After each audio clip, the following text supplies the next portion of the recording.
E o capítulo 21 de Isaías, versículo 11 e 12 diz: peso de domar, gritam-me de Seir, guarda, que houve da noite?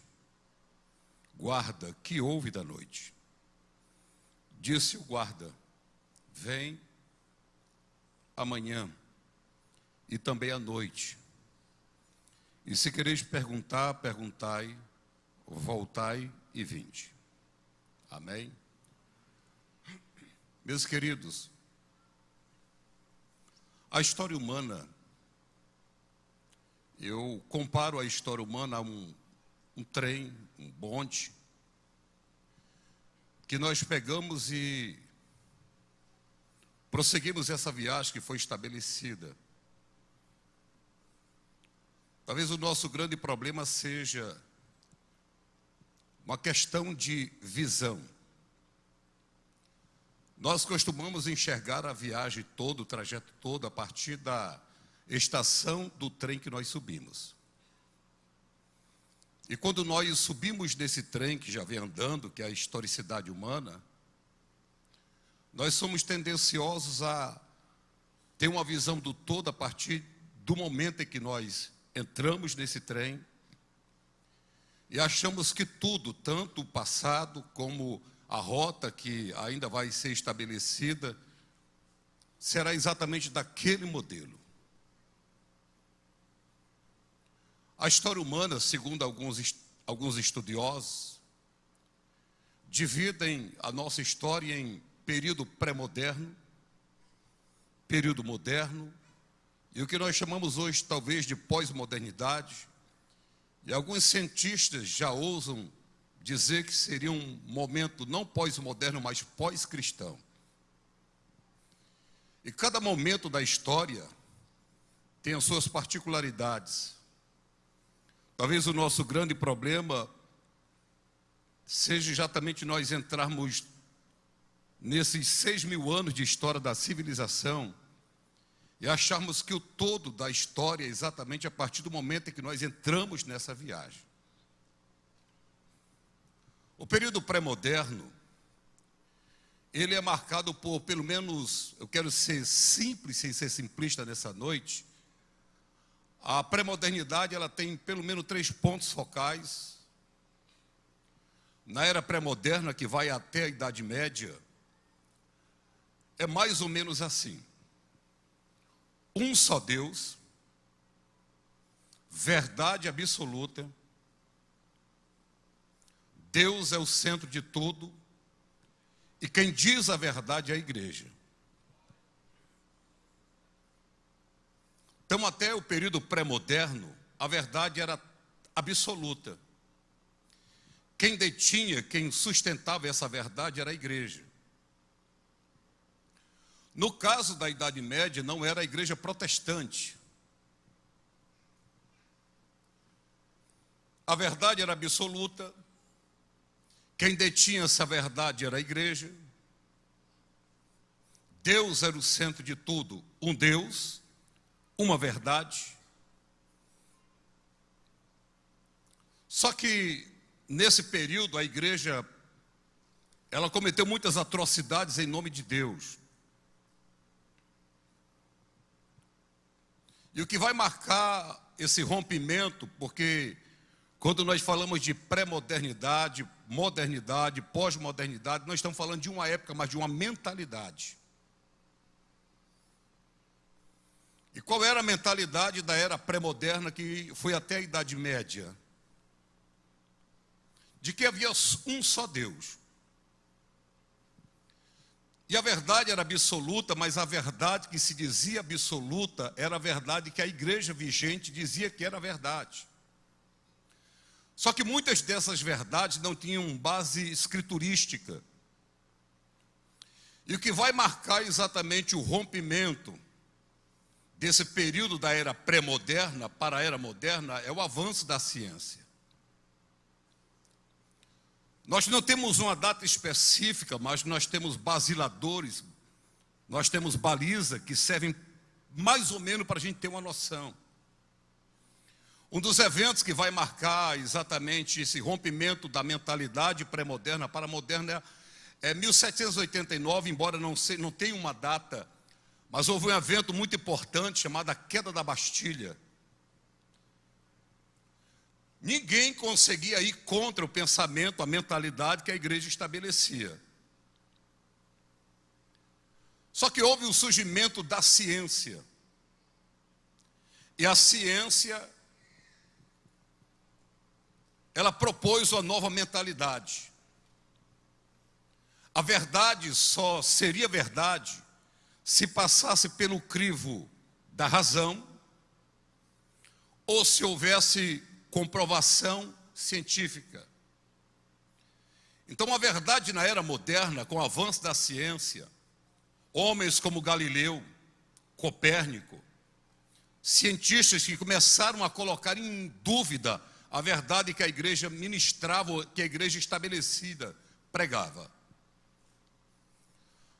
Com essa mudança de mentalidade, abandona-se a era pré-moderna, porque na era pré-moderna, um só Deus, verdade era absoluta, e quem detinha essa verdade era a igreja. E agora na era moderna, com o avanço da ciência, a verdade só era verdade se tivesse embasamento racional e houvesse embasamento científico. O lema agora em relação à religião na era moderna é sem Deus, não existe Deus. A verdade agora era relativa, não existia Deus. E como não existe Deus, o trono do meio está vago. E quem senta nesse trono? O homem. Na mentalidade moderna, o homem é o centro de todas as coisas, como disse um certo filósofo, homo mensura, o homem como medida de todas as coisas. A verdade agora se tornou escrava da ciência e da razão. Não tem espaço para Deus, é sem Deus. O homem ocupa o centro de tudo e a ciência agora, ela promete estabelecer o que nós chamamos de utopia. Porque com o avanço da ciência, a ciência diz, não precisamos mais de Deus. A religião precisa de Deus porque na religião, disse Deus, haja luz. Mas na ciência, basta ligar o interruptor e nós temos luz. A mentalidade moderna, ela propôs para o homem estabelecer o paraíso na terra. E muita gente se empolgou com esse estabelecimento do paraíso na terra. Porém, entretanto, a ciência, no período pré-moderno, ela coloca Deus sentado numa cadeira de um tribunal para ser julgado. A ciência assume o caminho de tudo. Só que a ciência prometeu estabelecer um mundo novo, estabelecer a ordem, estabelecer o progresso. Só que a própria ciência que diz que iria estabelecer o paraíso na terra, ela mesmo inventa. Nós temos aí duas datas interessantíssimas, que é 1914 e 1945, que eclodem as duas grandes guerras mundiais. Que na realidade não são duas, é porque a Segunda Guerra, na realidade, é uma extensão da primeira que não ficou muito bem resolvida. Então agora a ciência desata o átomo, cria a bomba atômica. Hiroshima e Nagasaki são devastados por bomba atômica. O que a ciência prometeu, ela não conseguiu entregar. Muito pelo contrário. A ciência prometeu estabelecer o paraíso, mas ela trouxe guerra. Aí, exatamente nesse período em que a ciência propõe estabelecer o paraíso na terra, ela não consegue. É que nós começamos a entrar numa nova mentalidade. E nessa nova mentalidade, como nós não temos uma data precisa, porque nós estamos falando de mentalidade, isso leva tempo. 1989 foi um período interessante, porque em 1989 aconteceu a queda do Muro de Berlim. E algumas pessoas estabelecem, já que nós não temos data, mas esse evento serve como um marcador de uma nova mentalidade. Até um certo cantor brasileiro começou a cantar um período, dizendo: eu vejo um novo começo de era, de gente fina, elegante e sincera, com habilidade para dizer mais sim do que não. Hoje o tempo voa, amor, escorre pelas mãos, mesmo sem se sentir que não há tempo que volte. Esse mesmo homem, ele cantou uma outra música baseada em Heráclito, que diz que nada do que foi será de novo do jeito que já foi um dia. Que tudo é um estado eterno do vir a ser. Mas quando nós chegamos nessa mudança de mentalidade para a mentalidade pós-moderna, os marcos agora são diferentes. Na era pré-moderna, um só Deus, verdade absoluta, e quem detinha a verdade era a igreja. Na era moderna, sem Deus, verdade relativada, e o homem é o centro de todas as coisas, o bem de consumo é a indústria. Saindo desse período, surge uma nova mentalidade, a mentalidade pós-moderna. E na mentalidade pós-moderna é mais ou menos assim. Em relação a Deus, na era pré-moderna, um só Deus. Na era moderna, sem Deus. Na era pós-moderna, qualquer Deus.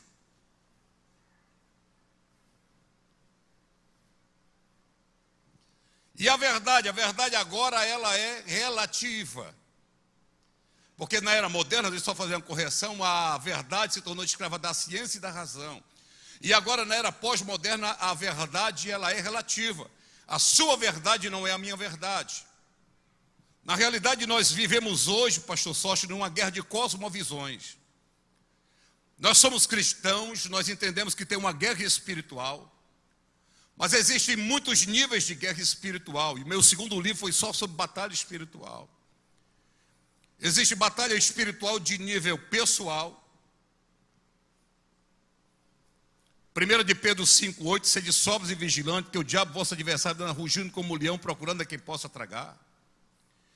Existe batalha espiritual de nível não mais individual, mas coletivo. Quando o diabo se levanta para atacar uma massa,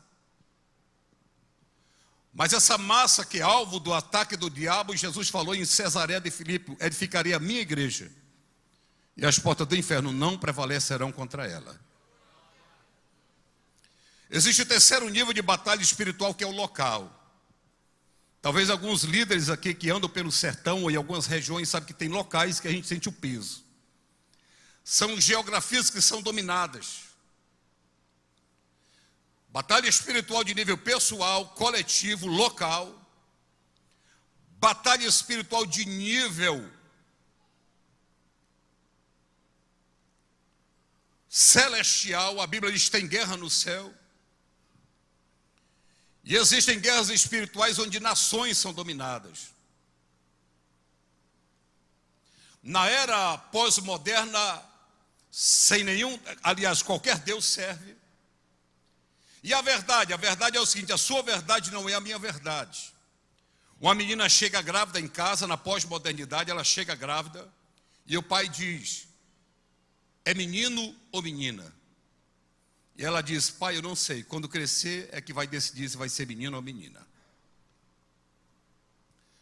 Nós temos na pós-modernidade qualquer Deus. A verdade ela é relativada. E quem senta no trono? Ninguém. A pós-modernidade ela não tem ninguém sentado no trono que foi ocupado por Deus, que qualquer Deus serve. Talvez aí nós temos as tecnologias de ponta que foi exatamente a troca da indústria de bem de consumo pela internet, pela inteligência artificial. Só que nessa época que nós estamos vivendo, um psicanalista, um filósofo chamado George Forbes, ele diz que nós vivemos esse momento que nós chamamos de mundo desbussolado. O que é um mundo desbussolado? Mundo sem bússola. Por que nós vivemos na era pós-moderna um mundo desbussolado? Porque, olhe para a minha mão agora, foi trocado a verticalidade social pelo estabelecimento de uma horizontalização social. Como era essa verticalidade social? É assim: na família, o pai; na empresa, o patrão; na sociedade civil, a pátria.